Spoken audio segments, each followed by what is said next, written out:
Hello and welcome. Today we are digging into a question from the book of Genesis that's a real head-scratcher for a lot of people. How on earth could there be plants before the sun? I know, it sounds like a complete paradox, right? But we're going to walk through an explanation that treats it like a fascinating puzzle with its own unique logic. Okay, let's dive right in. Here's the core of the problem. Genesis says on day 3, boom, vegetation appears. But then on day 4, that's when the sun, moon, and stars are made. Now, if you know anything about photosynthesis, this seems like it puts the cart way before the horse. So what's the deal? How is this explained? So what's really interesting is how the source material we're looking at from Answers in Genesis sets this up. They frame it not just as a little science question, but as a total clash of timelines. You've got the Genesis account on one side with plants coming first, and on the other you have the standard evolutionary model where the sun is, an absolute prerequisite for any plant life to even think about showing up. To really get the explanation here, we have to treat this whole thing like a puzzle. We got to look at all the pieces exactly as they're presented in the text. So that's what we're going to do. We'll walk through the argument for how this seeming paradox gets solved completely within its own framework. All right, first things first, let's get the sequence of events perfectly straight. According to Genesis, the specific order of things is literally the key to unlocking this whole explanation. Okay, so check out this timeline. The really important thing to notice is the very first step. On day 1, we don't get the sun, but we do get light. Day 2 kind of sets the stage. You get an atmosphere and water. Day 3 brings the dry land, and here it is, all our vegetation. And it's only then, on day 4, that the greater light to rule the day, which is the sun, actually gets created. And here is an absolutely crucial point from the source. When the text says day, it's not talking about some long, drawn-out geological age. The argument is that the specific phrase, evening and morning, points to a literal, regular 24-hour day.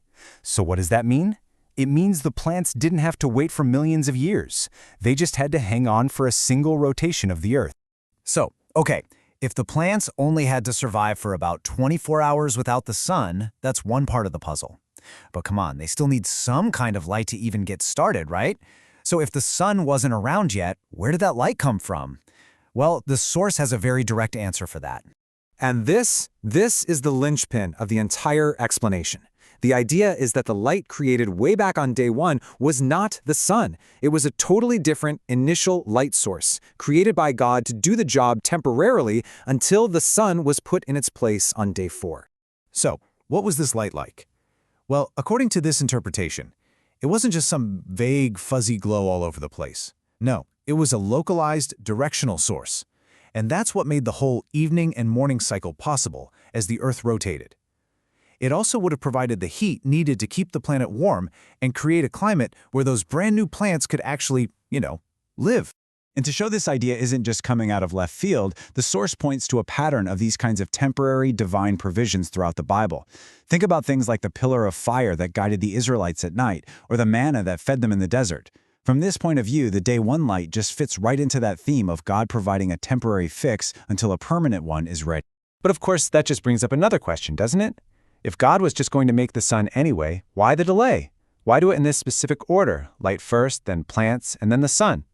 The argument here kind of shifts from the how to the why. The source proposes 2 main theological reasons for this. First, by having plants pop up and thrive before the sun even exists, it makes a powerful point. God is the ultimate source of life, not some giant star. And second, it kind of preemptively shuts down the tendency of ancient cultures to worship the sun. The sun's not a creator god, it's just another created object, put in place on day 4 like a light fixture.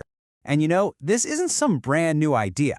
The source brings in a quote from the theologian John Calvin that just nails this first point. He saw this very specific sequence as a deliberate lesson from God. The message is basically that the power to give light and life belongs to the Creator, and He can do it however He wants, with or without the sun. So, we've got the light covered, but what about everything else the plant needs to survive? Well, the argument is that by the time vegetation showed up on day 3, the planet was already a fully formed, ready-to-go habitat. Let's just run down the checklist, shall we? Light? Yep, check. From that temporary day 1 source. A decent temperature? Check. Taken care of by that light and the Earth's rotation. An atmosphere with the right gases? Check. Made on day 2. Water? Check. Also from day 2. And stable land with nutrients?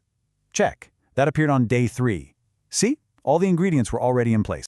So, to wrap this whole explanation up, from the perspective of the source material, there's no contradiction here at all. They argue a temporary light source was provided, all the other environmental needs were met, and the short 24-hour time frame meant the plants didn't have to wait long. The whole thing is presented as an internally consistent story with a clear theological purpose behind its very unique structure. So the big takeaway here isn't just about one passage in Genesis. It's really a bigger question about storytelling itself. Think about it. Whether it's an ancient text, a history book, or even a movie you watched last week, how does the order of events completely change the final message? It really shows that sometimes the why is hidden in the when. Thanks for digging into this with me.